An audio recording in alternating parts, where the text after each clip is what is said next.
Hey, what's up, guys? It's Never Bored Again Gaming, and I wanted to do this tutorial on how to drift.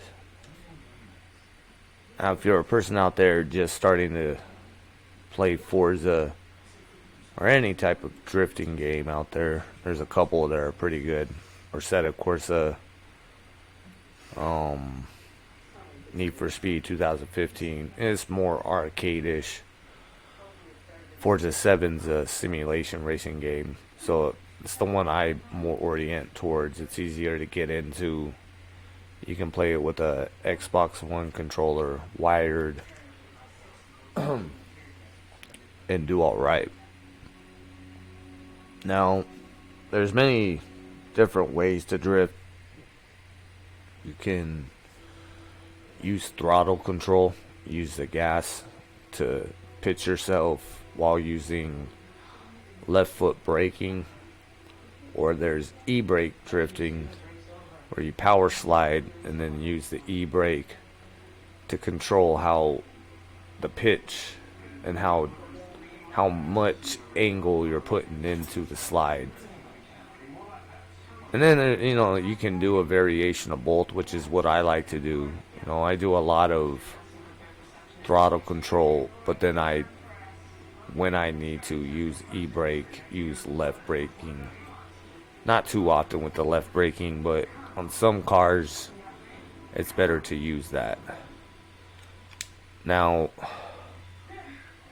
normal way to start a drift, to initiate one, to start filling the car out, to get the hang of it. Well, first off, you need a rear wheel drive car.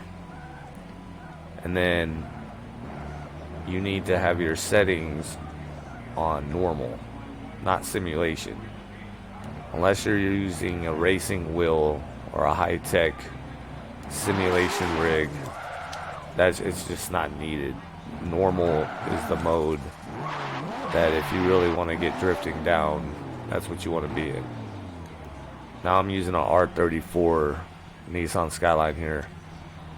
It's typically the car to use besides a Sylvia S15. BMW seem to be pretty decent. Ferraris, there's a couple of them that are pretty good. Lamborghinis. It just depends on what you want to use and changing the settings to get the car just right. You can go into tuning into the game. Excuse my girl in the background. You can go into tuning and change little things here and there that will help the car slide better if it's not going enough, causing it to pitch more angle, being easier to initiate the drift rather than being in the drift. And then there's settings you can do vice versa. You don't need to have a spoiler. It helps on some cars when you're at high speeds, I've noticed, here and there, but it's not really a big thing. Now, when you initiate a drift, you do it from a standstill. Typically, you brake it, accelerate the throttle, and let go of the brake. Start to do a slide, change gear.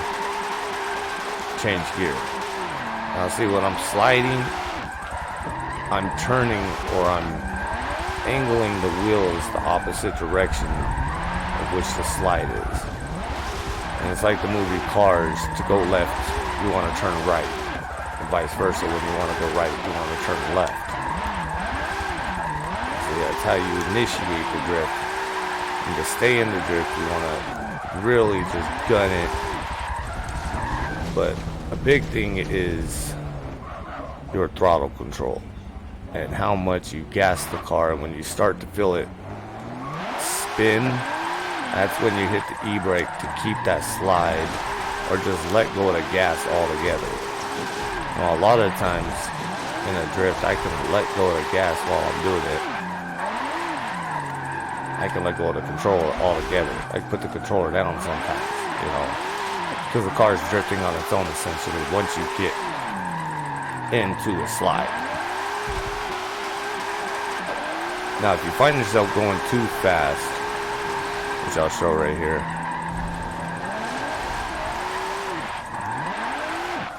big thing you can do is just hit the e-brake and then turn the opposite way.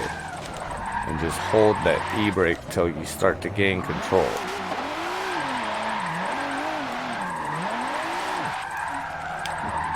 And then let go of it, and it will slow you down.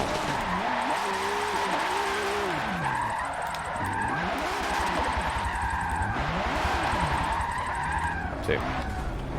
Now,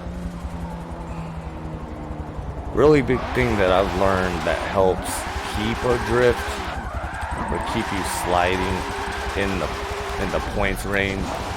The points aren't really important unless you're trying to win like a competition or something. But if you're just doing the multiplayer lobbies, it doesn't really matter. And so one of the things I've learned is when you're getting into a drift, but then you realize, oh shoot, I'm not gonna make that turn. Just hit that e-brake and then slide into it and hold it. And then let go. And then you can find where you want to accelerate. And always be turning the opposite direction. See, I'm turning left, but I'm turning right.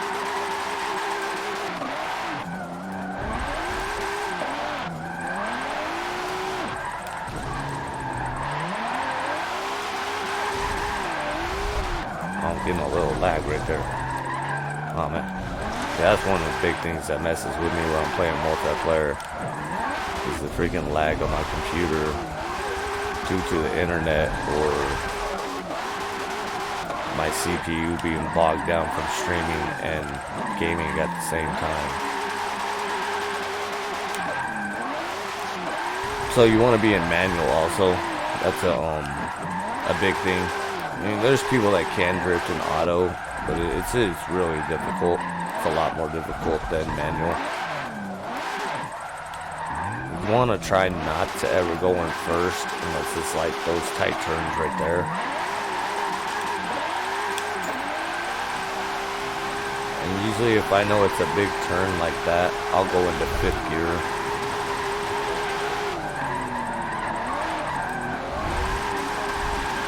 And see, I'm not gonna make that turn, so I'm gonna slide and then pitch it one more time.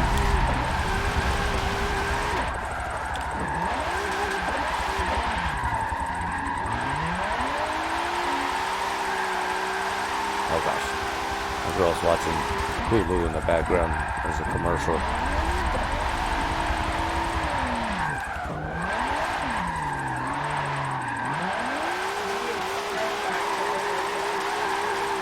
Oh gosh.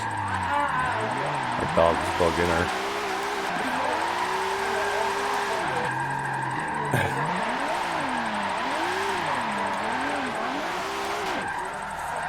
And so one thing that I've learned while drifting in these lobbies and always finding that the same people are in these lobbies is just having like decent respect and common courtesy, like trying to give people room. And if you're learning, it's all good. People will sit there and try to help you in tandem with you. But if you're just not getting it at first and you need room, give people their space.